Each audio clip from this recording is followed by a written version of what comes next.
ሰላም ጤና ይስጥልኝ የተከበራችሁ የአብዲ አካዳሚ ዩቲዩብ ተከታታዮች እንዴት ናችሁ? ሰላም ናችሁ? ሰላም ለእናንተ ይሁን እያልኩ በባለፈው አረበኛን በአማርኛ መጀመራችን ይታወሳል። ዛሬም በአዲስ ቪዲዮ ተከስተናል። ቪዲዮአችን ከተመቻችሁ ሼር፣ ሰብስክራይብ፣ ላይክ ማድረጋችሁን አትዘንጉ። ወደ ቪዲዮ ቀጥታ እንለፍ። የዛሬው ርዕሳችን የሚሆነው በባለፈው ቪዲዮ እንደተነጋገርነው የስንብት ቃላቶች ነው። ክፍል 2 የስንብት ቃላቶች ነው። ስንብት ቃላቶች ለምሳሌ ከአሁን በፊት እንደምታውቁት ቻው፣ ደህና ሁን፣ ደህና ሁኚ የምንለው ነገር አለ አይደለ? እነሱን በአረበኛ ነው የምናየው ማለት ነው። ስለዚህ የስንብት ቃላቶች ጋር ስንመጣ እንግሊሽ farewell እንደሆነ some example of farewell expression የተወሰኑ ምሳሌዎችን ነው የምናየው። በአብዛኛው በአረቦች የተለመዱ የስንብት ቃላቶችን ነው የምናየው ማለት ነው። እዚህ መጀመሪያ ላይ የምናገኘው ማሰላማ የሚል ይሆናል። ማሰላማ በአማርኛ ፊደሎች ደግሞ እዚህ ጋር አላችሁ ማሰላማ። በአረበኛ የምትችሉ ደግሞ እዚህ ጋር ማሰላማ የሚለው አለላችሁ ማለት ነው። እሱ ምን ማለት ነው? ደህና ሁን፣ ደህና ሁን፣ ደህና ሁኚ፣ ደህና ሁኑ ለማለትም ለብዙ ሰው ማሰላማ ነው የምንጠቀመው። ምንም ሌላ የምንጨምረው ነገር የለም። ደህና ሁኑ ለማለት፣ ደህና ሁኚም ለማለት፣ ደህና ሁን ለማለትም የምንጠቀመው ምንድነው? ማሰላማ የሚለውን ነው ማለት ነው። ማሰላማ ወይም በላቲን ወርዶች ደግሞ እዚህ ጋር ያላችሁ ማሰላማ ጉድባይ፣ ደህና ሁን፣ ደህና ሁኚ ማለት ነው ማሰላማ ማለት። ሌላው ወዳዕን በአረበኛው ወዳዕን ቻው ባይ ምንለው ማለት ነው። ቻው ለማለት በአረበኛ ወዳዕን ማለት ነው። ቻው ማለት ነው። ወዳዕን ባይ ለማለት የምንጠቀመው ምንድን ነው? ወዳዕን በአረበኛ ወዳዕን ማሰላማ ወዳዕን ሁለታየን ማለት ነው። ሌላኛው ደህና ደሩ፣ ደህና ደሪ፣ ደህና ደር ለማለት ጉድ ናይት ለማለት የምንጠቀመው ምንድነው? ቱስቢሕ አላ ኸይር፣ ቱስቢሕ አላ ኸይር፣ ቱስቢሕ አላ ኸይር። በአረበኛው ፊደል ደግሞ ይብላችሁ ቱስቢሕ አላ ኸይር። ደህና ደር፣ ደህና ደሩ ማለት ነው። ደህና ደሪም ለማለት፣ ደህና ደሩም ለማለት፣ ደህና ደር ለማለትም የምንጠቀመው ምንድነው? ቱስቢሕ አላ ኸይር፣ ቱስቢሕ አላ ኸይር፣ ቱስቢሕ አላ ኸይር፣ ቱስቢሕ አላ ኸይር ነው የምንለው ማለት ነው። ይህም ማለት ነው ደህና ደሩ ጉድ ናይት ማለት ነው። ደህና ደሪ ወይም ደህና ደር ለማለት ነው እንደምን ምን እንላለን? ቱስቢሕ አላ ኸይር፣ ቱስቢሕ አላ ኸይር፣ ቱስቢሕ አላ ኸይር። ደህና ደሩ፣ ደህና ደሪ ማለት ነው። ሌላኛው ኢለሊቃዕ፣ ኢለሊቃዕ፣ ኢለሊቃዕ፣ ኢለሊቃዕ፣ ኢለሊቃዕ እንላለን። እስከምንገናኝ ደህና ሁን ማለት ነው። እስከምንገናኝ ደህና ሁን፣ ደህና ሁኚ ማለት ነው። እስከምንገናኝ ደህና ሁን ወይም ደህና ሁኚ ለማለት በአረበኛ ምን እንደምንለው? ኢለሊቃዕ፣ ኢለሊቃዕ፣ ኢለሊቃዕ። እስክንገናኝ ደህና ሰንብት ማለት ነው ወይም ደህና ሰንብቺ ለማለት።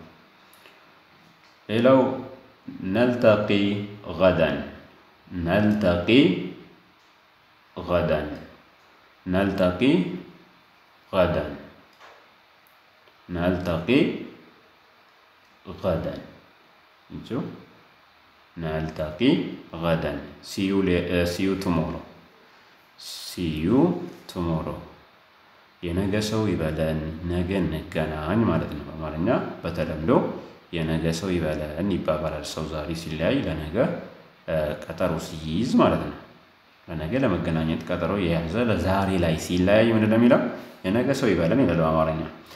በአረብኛ ደግሞ ነልተቂ غدا نلتقي غدا نلتقي غدا የነገ ሰው ይበለን ነገ እንገናኝ ማለት ነው። እሺ እዚህ ጋር አንድ ነገር ላሳያችሁ ሌላ ተጨማሪ እንዳሳብ مع السلامة وداعا نلتقي غدا see you tomorrow ስንባባል እኛ ምን መልሰው ለምሳሌ አሁን አንድ ሰው مع السلامة ካለን እዚህ ጋር مع السلامة ካለን مع السلامة ካለን እኛ ምን ብለን እንመልስለታለን? እየተሰናበተን ነው። مع السلامة ካለን ደህና ሁን ካለን ምን ነው የምንመልስለት? إلى اللقاء አንደኛው إلى اللقاء ህይወታችን ላይ እስክንገናኝ ደህና ሁን የሚለው ማለት ነው። إلى اللقاء እስክንገናኝ ደህና ሁኒ ማለት እንደ መልስ እንጠቀመዋለን ማለት ነው። እዚህ ጋር ያሉትን مع السلامة ሲለን ሰው إلى اللقاء ብለን ልንመልስለት እንችላለን። ሌላው مع السلامة ላለን ሰው እና ደግሞ ምን ብለን እንመልስለታለን? እሱ ያለውን ቃል እሱ የተጠቀመውን ቃል ደግመን እኛ ተጠቅመን እንደ መልስ ልንገለገልበት እንችላለን ማለት ነው። እንደ መልስ ልንገለገልበት እንችላለን። مع السلامة ላለን ሰው مع السلامة ብለን እኛም እንመልስለታለን። ይሄ ሁለተኛው ኦፕሽን ወይም ሁለተኛ ምርጫችን ነው ማለት ነው። مع السلامة ላለን ሰው إلى اللقاء ማለት እንችላለን። ከዛ ወይም ደግሞ مع السلامة ብለን እንመልስለታለን ማለት ነው። ተለምዶ ብዙውን ጊዜ ሰው ጋር ስንሰነባበት የምንጠቀመው ቃል مع السلامة እና إلى اللقاء ናቸው። إلى اللقاء ናቸው ማለት ነው። ወዳዕን ላለን ሰው ደግሞ መልሰን ምን እንለዋለን? ወዳዕን በቃ ቻው ሲለን ቻው እንለዋለን ማለት ነው። ወዳዕን ላለን ሰው ቻው ላለን ሰው እኛም ቻው ነው የምንለው። ስለዚህ ወዳዕን ላለን ሰው እኛ መልስ የምንሰጠው ወዳዕን ብለን እሱ የተጠቀመውን ቃል በመጠቀም ነው ማለት ነው። تصبح على خير ደህና ደር ላለንም ሰው ደህና ደር ብለን እሱ የተጠቀመውን ቃል መልሰን በመጠቀም ልንመልስለት እንችላለን ማለት ነው።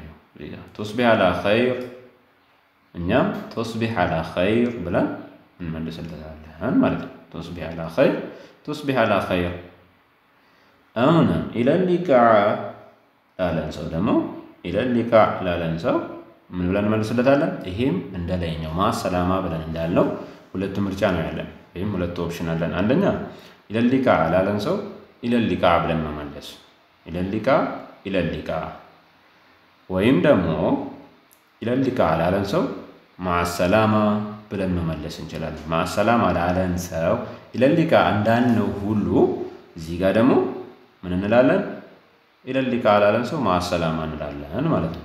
ስለዚህ إلى اللقاء ላለን مع السلامة إلى اللقاء ማለት እንችላለን ማለት ነው። إلى اللقاء ብሎ ላለን ሰው ስንመልስለት አንደኛ إلى اللقاء ማለት እንችላለን። ሁለተኛ مع السلامة ብለን ልንመልስለት እንችላለን ማለት ነው። እዚህ ጋር አራት ነገር ተማርን ማለት ነው። አንደኛ مع السلامة ላለን ሰው إلى اللقاء ብለን እንመልሳለን። مع السلامة ብለንም እንመልሳለን። ከዛ እንደዚሁም إلى اللقاء ላለን ሰው مع السلامة إلى اللقاء ብለን እንመልሳለን ማለት ነው። በአራት አይነት መልኩ እነዚህን ሁለት የስንብት ቃላቶች ልንጠቀማቸው እንችላለን ማለት ነው።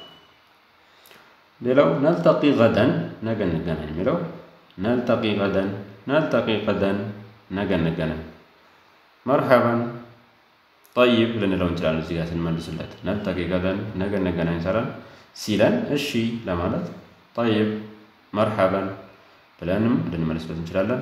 نلتقي غدا በእንደዚህ መልኩ ልንጠቀመው እንችላለን ማለት ነው። የዛሬው ክፍል እንግዲህ ይሄን ነው የሚመስለው። እዚህ ጋር ጥያቄ ካላችሁ የተለያየ ሐሳብም ካላችሁ በመማር ማስተማራችን ላይ ኮሜንት ልታደርጉልን ትችላላችሁ። ቀጣይ ርዕሳችን የሚሆነው እንግዲህ ክፍል 3 ቁጥሮችን በአረበኛ ነው የሚሆነው። ከ1 እስከ 100 ያሉ ቁጥሮችን በአረበኛ እንዴት እንደሆኑ እንዴት ፕሮናንስ እንደሚደረጉ አብረን የምናይ ይሆናል። በቀጣይ ክፍል እንገናኝ። ቻው مع السلامة። የዛሬው ቪዲዮአችን ይሄንን ይመስል ነበር። በቪዲዮአችን ላይ ሐሳብ ካላችሁ ኮሜንት ቦክስ ላይ አስቀምጡልን። ቪዲዮአችን ከወደዳችሁ ደግሞ ለወዳጅ ዘመድ ሼር ማድረግ አትዘንጉ። አዲስ ከሆናችሁ ደግሞ ሰብስክራይብ ማድረግ አይረሳ። እናመሰግናለን። መልካም ቆይታ